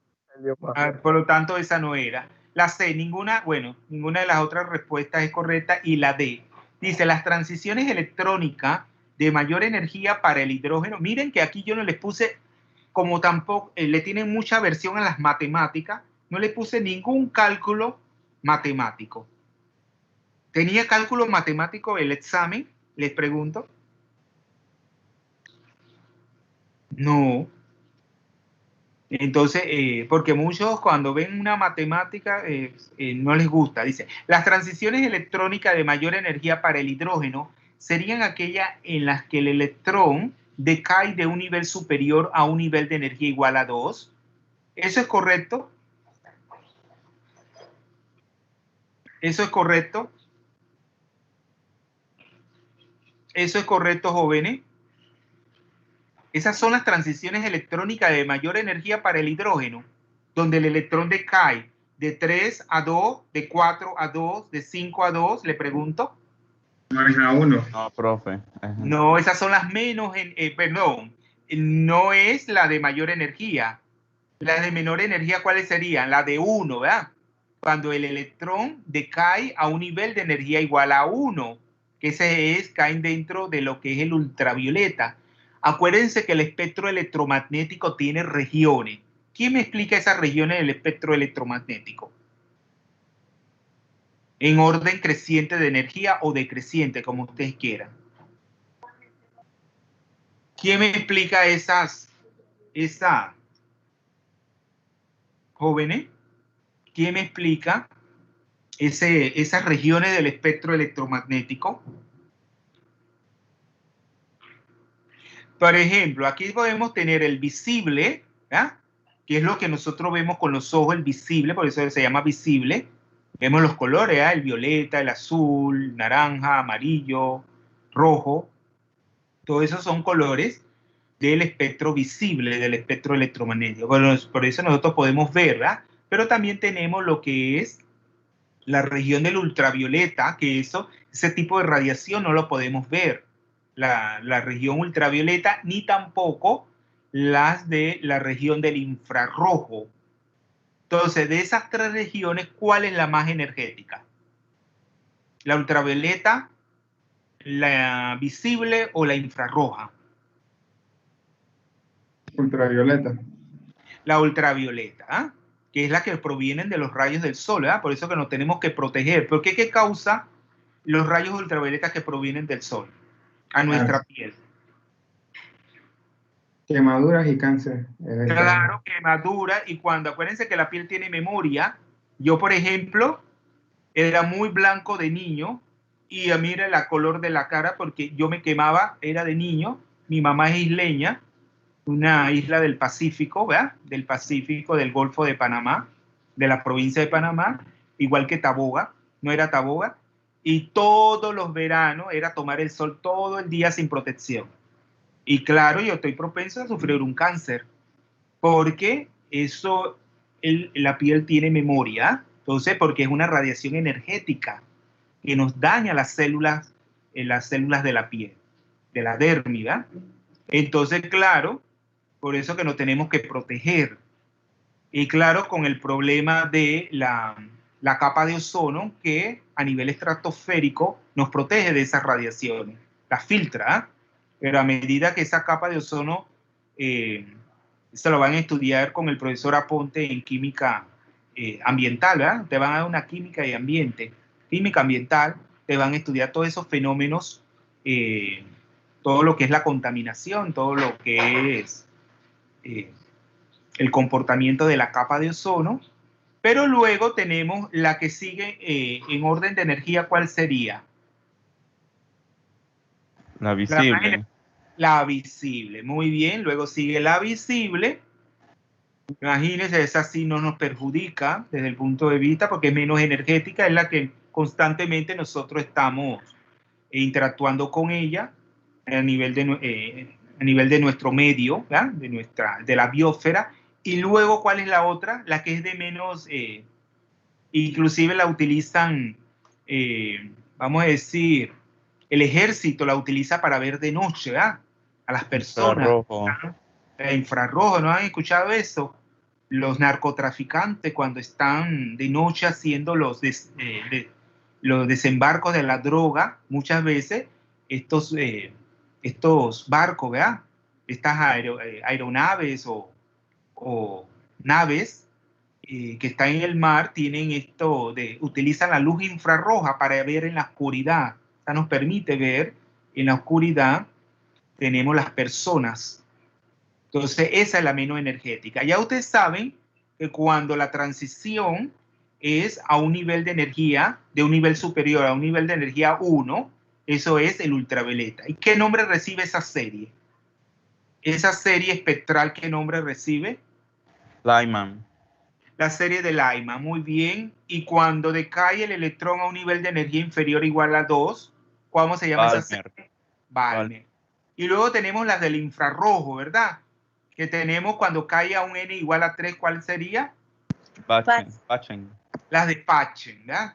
Cuando n igual a 4, las de... No, la de Bragg. Y cuando n igual a 5 es la de Fum, ¿verdad? Que lleva una F, una P y luego la F, Fum. Parece que son nombres escandinavos que muchas veces es un apellido, pero no es difícil de pronunciar, solamente no pronuncian la P. ¿Ya? Fum. Muy bien. Vamos entonces a la última, ya para terminar. Dice, función de onda que presenta dos superficies nodales radiales, que estamos viéndolo en este tema del enlace químico, y tres máximos relativos, su función de distribución de probabilidad radial. ¿Cuál era la respuesta? ¿Alguien que me lo explique?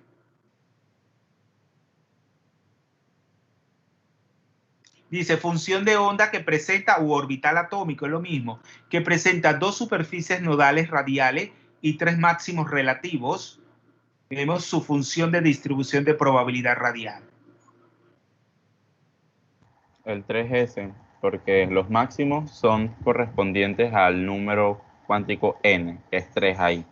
Y las superficies nodales viene de cuántos nodos hay en este orbital, que es n-1. N-1, muy bien. Entonces es el 3S, ¿verdad? 3 menos 1 es dos superficies nodales radiales, que ya lo veíamos en los gráficos, donde representábamos la función de onda. Y eso de superficie, que en realidad ahí en el gráfico lo vemos como un punto, ¿verdad? Con un determinado valor de R, en términos de radios de Bohr, pero en realidad es una superficie. Porque claro, ahí estamos representando en una superficie, en un plano, algo que en realidad es tridimensional. Porque los orbitales S y los orbitales P, claro, son orbitales tridimensionales. Muy bien. Entonces, hasta aquí era el parcial. Entonces, yo tengo que hacer la corrección, lo hago en estos días. Claro, que algunos que lo tenían bueno van a tenerlo malo ahora. ¿No es así? Jóvenes, el verdadero, el que determinaba la energía de ionización a lo largo de un periodo, que era la carga nuclear efectiva. Pero el que lo tuvo bueno, por error mío, y ahora lo tiene malo, I'm sorry, ¿ya? Lo siento, pero siempre tiene que primar la verdad. Entonces van a salir con 2 puntos menos. ¿No es así? Jóvenes, vamos entonces, lo que nos resta, que son minutos, vamos a retomar. Quiero que alguien me explique. ¿Puedo cerrar? ¿Alguna pregunta? Jóvenes, ¿alguna pregunta? Jóvenes. Profe, yo sí tengo una pregunta, pero no sé si le dé tiempo. Era por lo de la presentación. ¿En qué fechas tenemos dígamelo máximo porque para... eso es importante. Dígame. ¿Hasta qué fecha tenemos para hacer nuestras presentaciones? Que entendí que era fuera del horario de clase. Claro. Yo le tengo una propuesta. Yo no sé, bueno, todavía no están las fechas de los semestrales, pero no sé si ustedes prefieren hacerla en época de semestrales o sea, no, ¿cómo le explico? Bueno, en época, o sea, no vamos a esperar porque ustedes van a estudiar para sus semestrales, pero eso es antes de que empiecen, o sea, no puede ser en horas de clase. Tendríamos que buscar un horario, pero yo creo que preferiblemente antes de que comiencen los semestrales. Sería la última semana, pero fuera del horario de clase. ¿Qué les parece? Profe, ¿y los miércoles, que es después de la clase de usted, está ocupado? O sea, mañana tenemos clase con usted. Los De media- miércoles Ajá, de mediodía va. de mañana.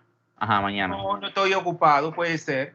Ah, es que esas horas algunos las tenemos libres, o la gran mayoría. Otros sí tienen clase. Ah, bueno, pero no es necesario que estén todos, sino los que van a hablar. ¿No es así? Entonces, Sí. pero tendríamos que ver otra fecha, porque ustedes no son poquitos. Entonces, para no agobiarnos, ni ustedes ni yo, con tanto tiempo en unas presentaciones, acuérdense que el tiempo va a estar cronometrado, pero sería recomendable que fuesen 2 días. 2 días que puede ser la penúltima y la última semana de clase. Acuérdense que la última semana de clase es la primera semana de diciembre y la penúltima abarcaría la última de noviembre. Pueden ser las 2 últimas semanas para que ustedes digan, hagan sus presentaciones. Hablen entre ustedes, puede ser que tienen el WhatsApp ahí del grupo, cosa que yo también me vaya enterando de lo que están decidiendo y darle mi opinión. ¿Qué les parece? A mí me parece bien, profe. ¿Y a los demás? A mí me parece bien, profe. Sí, bueno, todos tienen que decir su opinión y claro, acuérdense que lo que tiene que primar es el bien común, el bien de todo el grupo. No podemos favorecer a uno y otros no favorecer. La decisión tiene que ser en conjunto, buscando, por consenso, buscando el bien del grupo.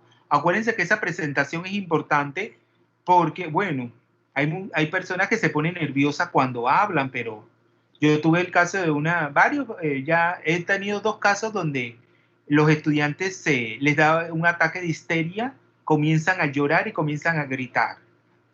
Y yo tengo que calmarlos, ¿ah? Para decirle que no, que eso no. Ya 2 veces me ha pasado que han sido estudiantes, damas, han sido muchachas que la he tenido que calmar. Bueno, una se quedó en el salón de clase, pero otra sí salió gritando y llorando acá, que tuve que decirle, porque no podía dejar el salón solo, a compañeros que salieran a buscarla para tranquilizarla. Entonces ya yo les he dicho que tienen que buscar algo que ustedes se sientan cómodos,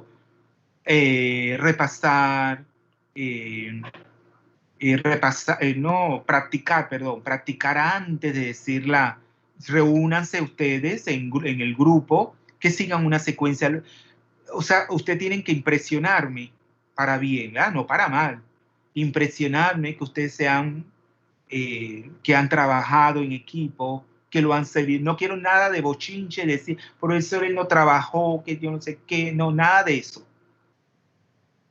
Trabajen en equipo, eso fue voluntario, ¿no fue voluntario la formación de los grupos?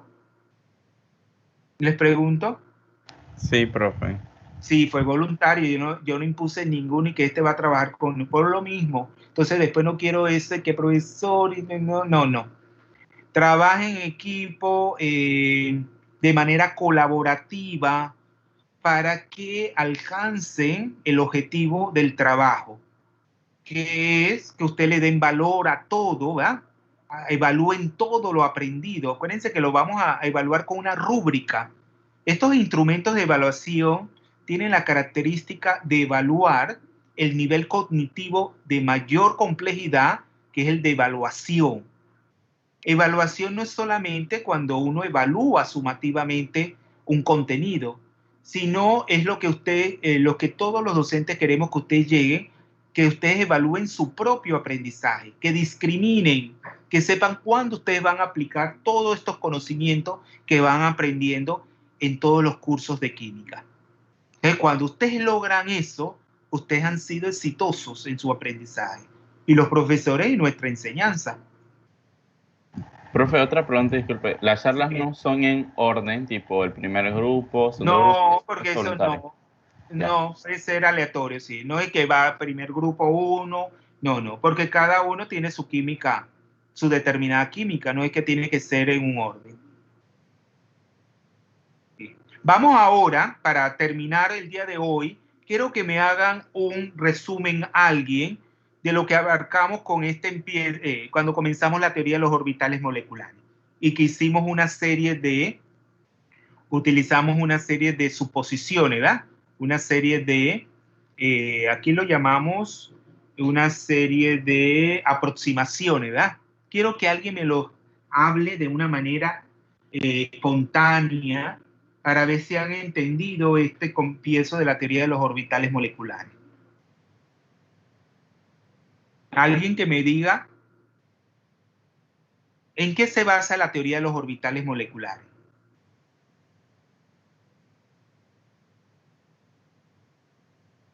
Yo lo primero que observé la diferencia entre la teoría de orbitales moleculares y la de enlace de valencia es que en esta los electrones se interpretan de manera deslocalizada.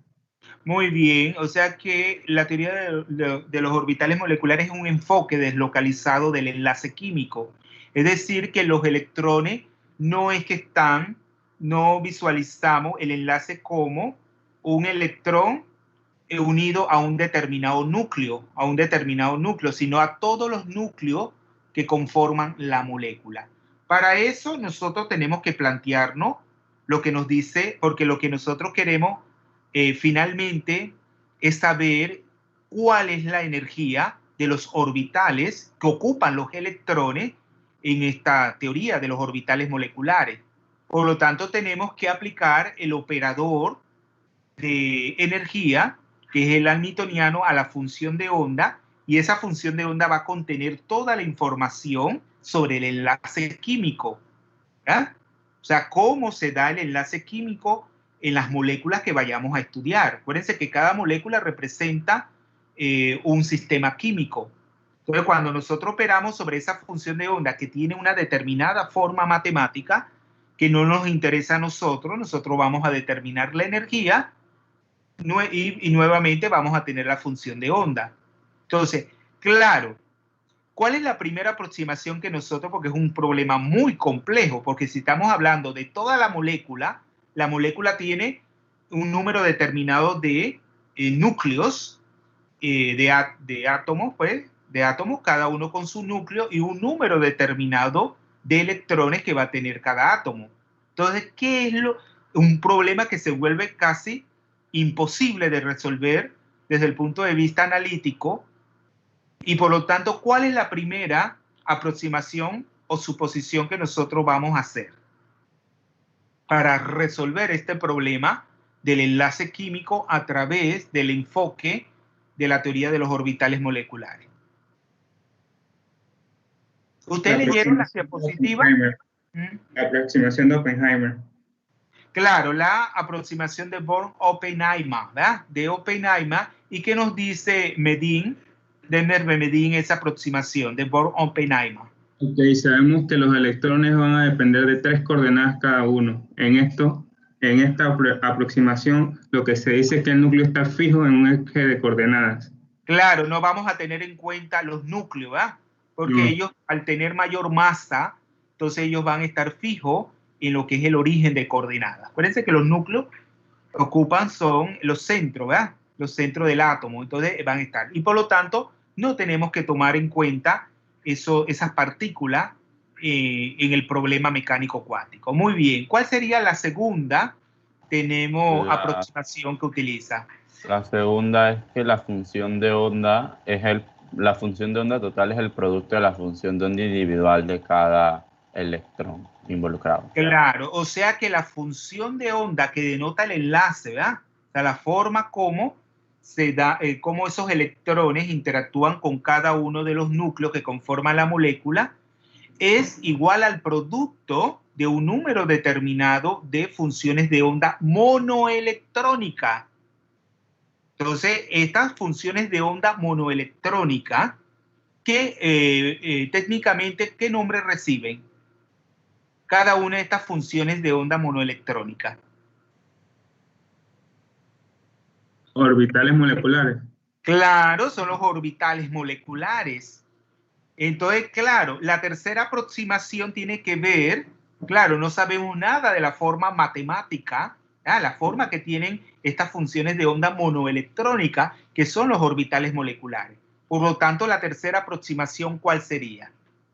¿Cuál sería la tercera aproximación?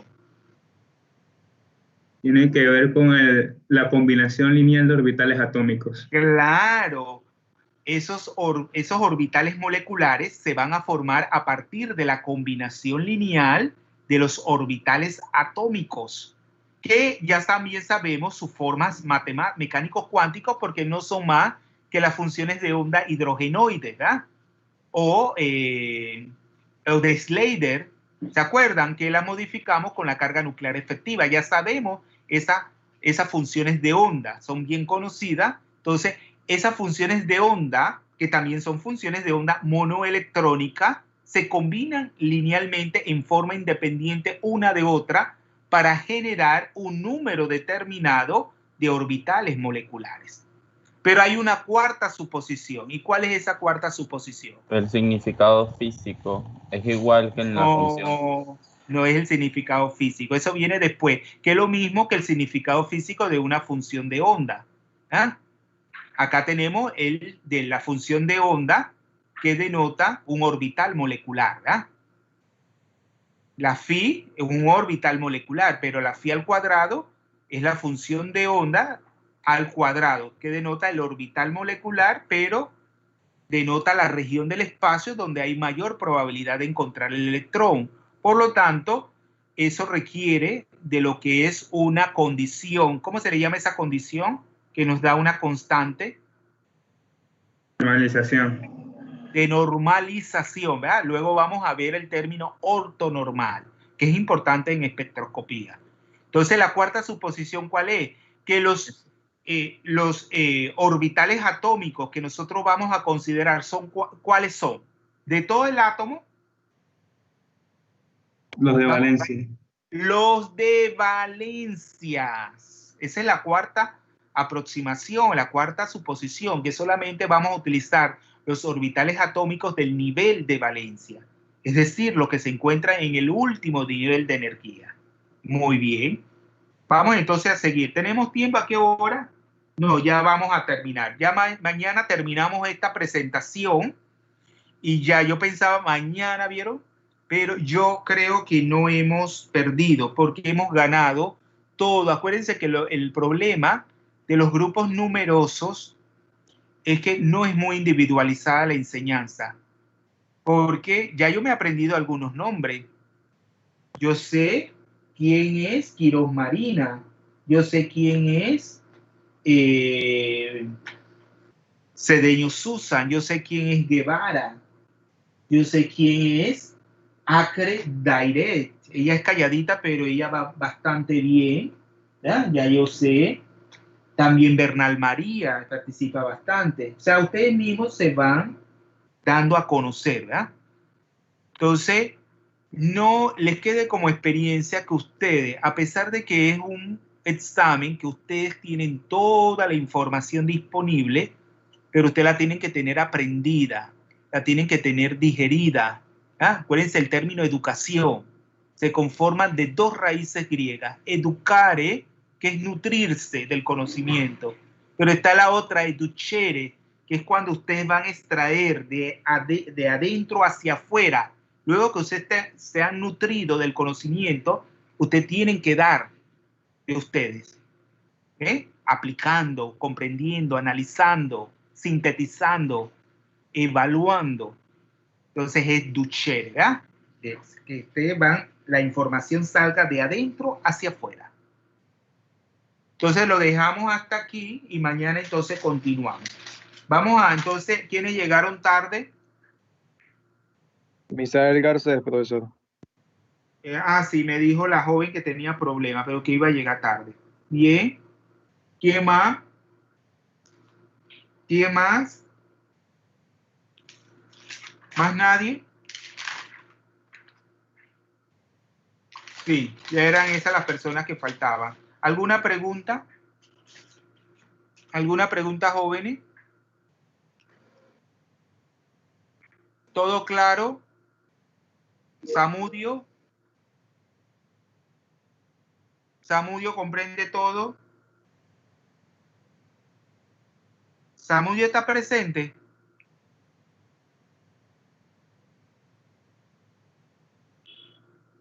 Mira lo que yo digo, bien. Por eso ustedes ponen la computadora y se van a hacer otras cosas que tienen que estar presentes en la clase.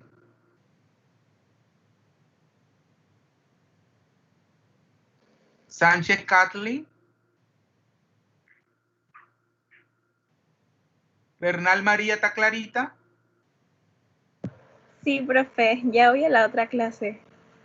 Ya, está bien, pues nos vemos y entonces sería hasta mañana. Chao.